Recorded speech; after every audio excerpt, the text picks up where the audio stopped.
Elon Musk just threatened war with the Pentagon, and Americans, regardless of party affiliation, should be spooked.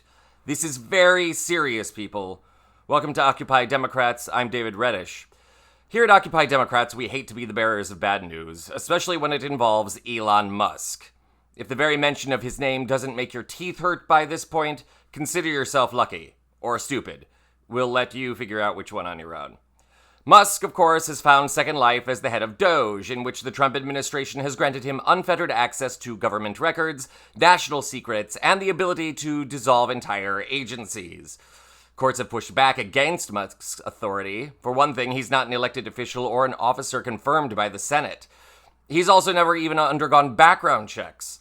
But that hasn't stopped Musk, or Trump, from continuing to wreak havoc on the American system.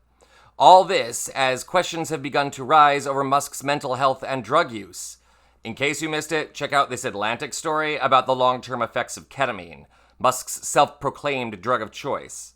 It's truly scary. And speaking of real-life horror, it looks like full-blown witch hunts are about to begin within the U.S. government. More on that in a moment. First, we need to cover a few late-breaking tidbits for this story to make sense. Last night, the New York Times broke a story that Elon Musk would have a meeting at the Pentagon with Pete Hegseth today.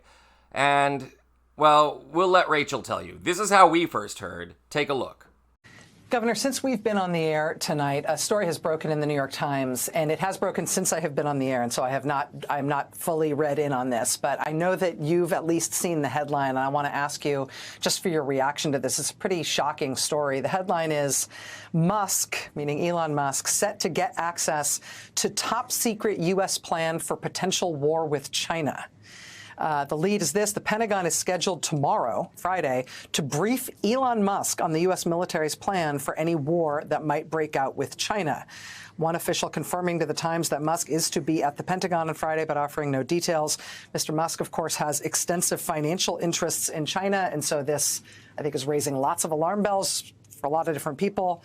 The Pentagon's war plans, known in military jargon as O plans or operational plans, are among the military's most closely guarded secrets. If a foreign country was to learn how the U.S. planned to fight a war against them, it could reinforce its defenses and address its weaknesses, making the plans far less likely to succeed. The top secret briefing for the China war plan has 20 to 30 slides that lay out how the U.S. would fight such a conflict. It covers various options on what Chinese targets the U.S. could hit over what time period. And these would be the options that would be presented to Mr. Trump for decisions.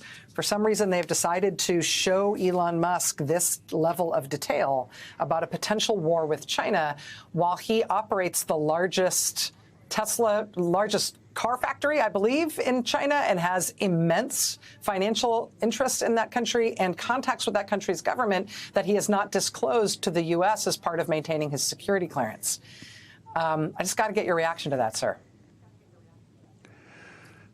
Well, speechless would be the word. I don't know how to convey, I don't possess the language ability to convey how far out of the norm this is. Yes, to reiterate, a man who has no security clearance, who has never undergone a background check, is accessing the United States' most sensitive and top secret war plans. Tim Walz said he's speechless. I'm nauseated.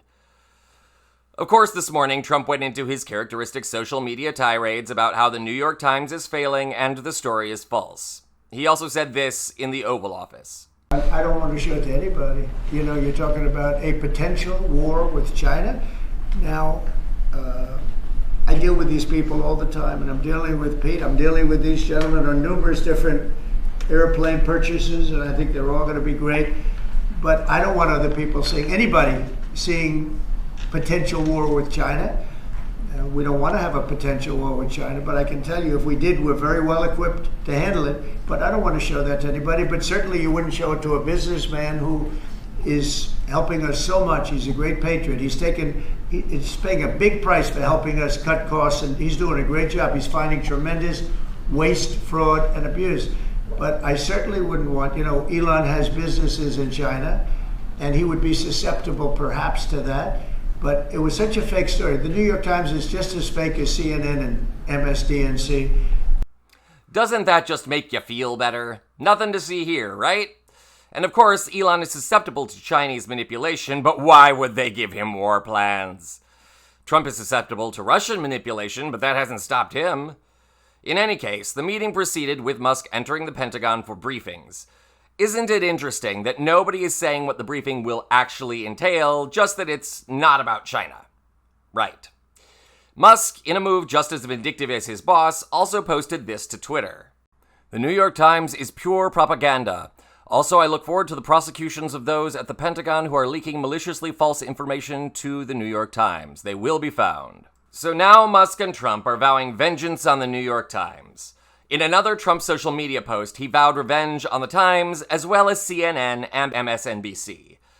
You know, this story raises two very loud alarms. First, it's obvious at this point that Elon Musk is using his influence over Trump to get more government contracts to the tune of billions of dollars.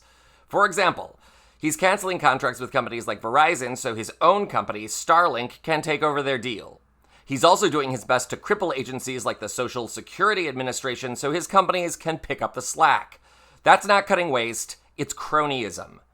But, in a larger sense, the even scarier item here is how Trump's war on journalists in this country continues.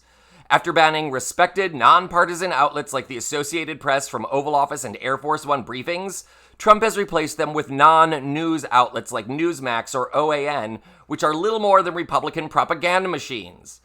There's also the matter of planting a non-reporter like Brian Glenn, the boyfriend of Marjorie Taylor Greene, in the Oval Office meetings to humiliate people Trump doesn't like Volodymyr Zelensky. For more details on those other stories, check out our other videos here on the channel. But I digress. Gore Vidal once said, "If everyone lies, there is no reality." And that's what's going on here.